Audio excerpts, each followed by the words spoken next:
انسان جب کوئی اچھی بات سنتا ہے تو انسان کی فطرت ہے کہ وہ آگے منتقل کرتا ہے. آج کل وہ شیئر کر دیتے ہیں نا، جو بات آئے تو آپ اس کو آگے بڑھاتے ہیں، دوستوں میں شیئر کر دیتے ہیں. تو یہ انسان کی فطرت سے افواہیں بھی اس لیے پھیلتی ہیں کہ جو بھی بات آپ سنتے ہیں فوری آپ کی کوشش ہوتی ہے کہ یہ سب سے پہلے دوستوں کو میں ہی بتاؤں. تو یہ انسانی فطرت ہے. تو جب افواہ اور ایسی چیز، کوئی غم کی خبر بھی ہو، کسی کی وفات کی خبر بھی ہو، تو اس وقت بھی انسان کی فطرت، سست سے سست آدمی بھی پھر جلدی جلدی فون کرتا ہے، آگے بڑھاتا ہے کہ فلاں سے فوت ہو گیا. تو چونکہ یہ فطرت ہے، بات کو آگے بڑھانے کا شوق ہے انسان کے اندر رکھا ہے، اس سے چیزیں پھیلتی ہیں. اور پھر جو خیر کی خبر ہوگی یا خیر کی بات ہوگی تو اس کو تو آگے پھیلانے کا پھر ہمارا دین بھی ہمیں ترغیب دیتا ہے، جذبہ دلاتا ہے. تو حضرت ابو ہریرہ اس جذبے کے تحت جو سنتے تھے پھر آگے منتقل کرتے. اب حضور کی بارگاہ سے اٹھ کے جاتے تو سب سے پہلے گھر جاتے اور سب سے پہلے اپنی ماں کو ہی سناتے. اور ماں تھی کافرہ، وہ سننے کی بجائے، خوش ہونے کی بجائے سن کے وہ الٹا ناراض ہوتی اور کوئی نہ کوئی ایسی بات کر دیتی.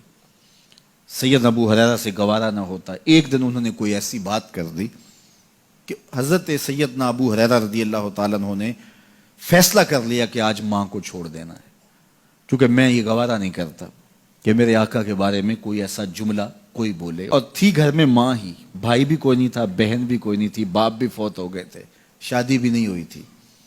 تو ماں ہی ماں گھر میں، اور ماں اور بیٹا اکٹھے رہتے ہو تو پھر محبت بھی مثالی ہوتی ہے. تو اب ماں ہی ایک رشتہ ہے مادی دنیا کے اوپر.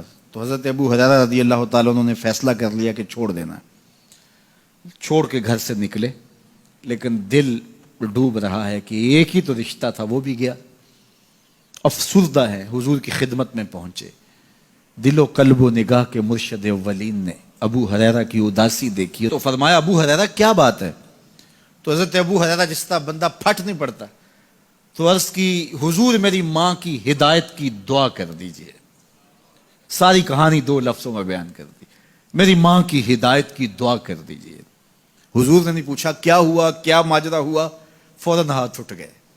اور لفظ کیا تھے؟ اللہم اہد ام ابی ہریرہ تھا، اے اللہ ابو ہریرہ کی ماں کو ہدایت دے دے.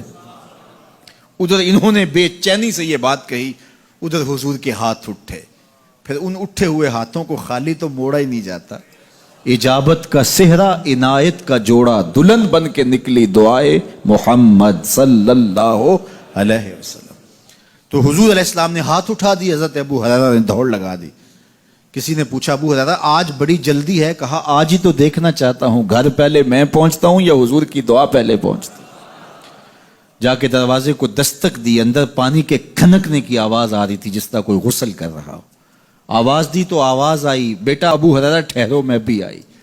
کہا لہجے سے سمجھ گیا اس میں محمد عربی کی دعا بول رہی ہے.